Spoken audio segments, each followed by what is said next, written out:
নমস্কার বন্ধুরা, আমি সুস্মিতা বাংলা ক্যানভাস চ্যানেলে সকলকে স্বাগত জানাচ্ছি। আজ তোমাদের সাথে শেয়ার করব একদম সম্পূর্ণ নিরামিষ শিমের পাতুরি।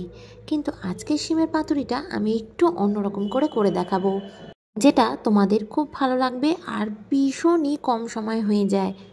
বলতে পারো 10 থেকে 15 মিনিটের মধ্যেই এই রান্নাটা একদম কমপ্লিট হয়ে যাবে। যাদের হাতে খুব কম সময় থাকে, রান্নাঘরে বেশি সময় দিতে পারেন না, তারা কিন্তু এই রান্নাটা অবশ্যই তৈরি করবেন।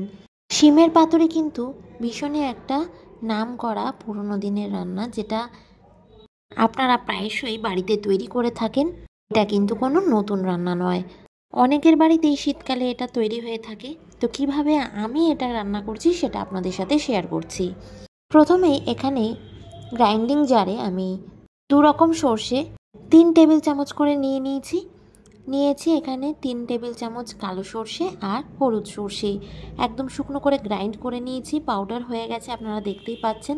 তারপরে আমি এর মধ্যে দিয়ে দিলাম হাফ টেবিল চামচ মতো হলুদ গুঁড়ো দিয়ে দিয়েছি, আর 2 চামচ দিয়ে দিয়েছি টক দই, 2টো কাঁচা লঙ্কা দিয়ে দিলাম, আর কিছু ভিজিয়ে রাখা চিনেবাদাম এর মধ্যে দিয়ে দিচ্ছি। এবার অল্প এর মধ্যে জল মিশিয়ে আমি এটার একটা মিহি মিশ্রণ তৈরি করে নেব।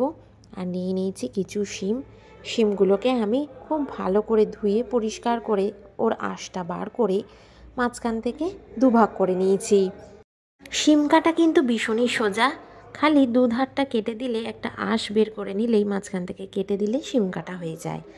এবার শিম পাতুরিতে আমি একটুখানি গল্প করে আলু দিচ্ছি। 2টো নতুন আলু কেটে নিয়েছি এরকম সরু সরু লম্বা লম্বা করে। আপনারা চাইলে এর মধ্যে আলু ব্যবহার করতেই পারেন। এবার আলুগুলো দিয়ে দিয়েছি একটা পাত্রে। এর ওপরে আমি নিয়ে নিলাম ধুয়ে রাখা শিমগুলো। একই সাইজ করে আমি সবগুলো শিম আর আলু মোটামুটি লম্বা লম্বা করে কেটে নিয়েছি। এর ওপর আমি দিয়ে দিলাম সর্ষে, বাদাম আর দইয়ের যে মিশ্রণটা বানিয়ে নিলাম সেটা দিয়ে দিলাম। কিছু ছাড়িয়ে রেখেছিলাম মটরশুঁটি, সেটাও আমি অ্যাড করে দিলাম। এবার হাত দিয়ে খুব ভালো করে এইভাবে মাখিয়ে নিচ্ছি। খুব ভালো করে এই মশলাটা যেটা আমি বানালাম সেটাকে মিক্স করে দিতে হবে, যাতে সমস্তটা শিম আর আলুর গায়ে মশলাটা লেগে যেতে পারে।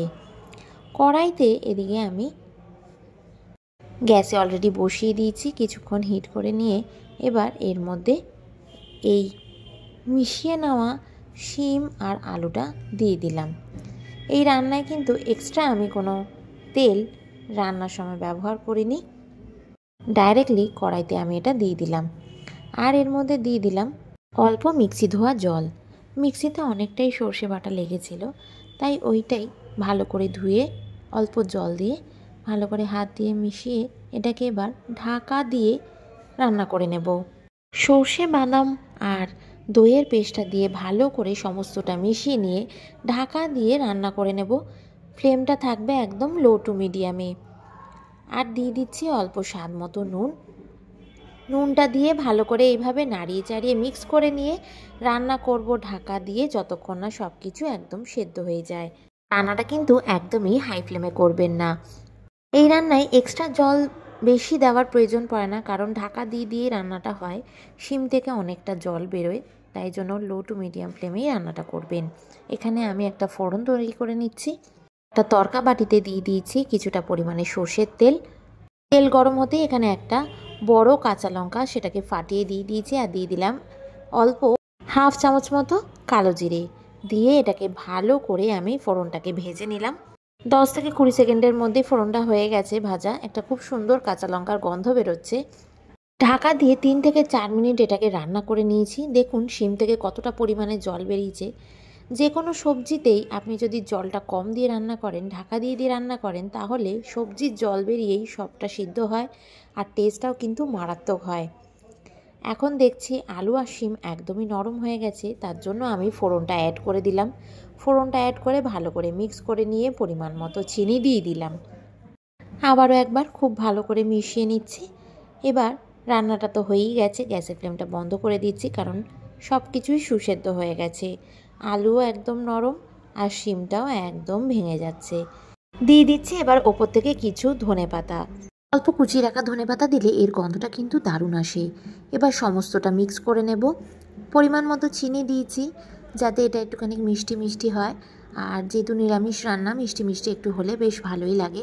আপনারা চাইলে যদি মনে হয় মিষ্টি খাবেন না তাহলে অ্যাভয়েডও করতে পারেন। আমাদের রান্না কিন্তু একদম রেডি। এবার এটাকে ঢাকা দিয়ে মিনিট 5 সময় ধরে একটু স্ট্যান্ডিং টাইম দিয়ে নেব। তারপর এটা গরম গরম ভাতের সাথে সার্ভ করব। আশা করি আমার ভিডিওটা আপনাদের ভালো লেগেছে। ভালো লেগে থাকলে অবশ্যই লাইক, শেয়ার এবং কমেন্টস করবেন। চ্যানেলে নতুন বন্ধু হয়ে থাকলে অবশ্যই কিন্তু সাবস্ক্রাইব করে নেবেন। পাশে থাকা বেল আইকনটা প্রেস করবেন নতুন ভিডিওর আপডেটসের জন্য। আপনারা খুব ভালো থাকবেন, সুস্থ থাকবেন, সাবধানে থাকবেন। দেখা হবে আবার একটা নতুন রান্নার ব্লগে। টাটা।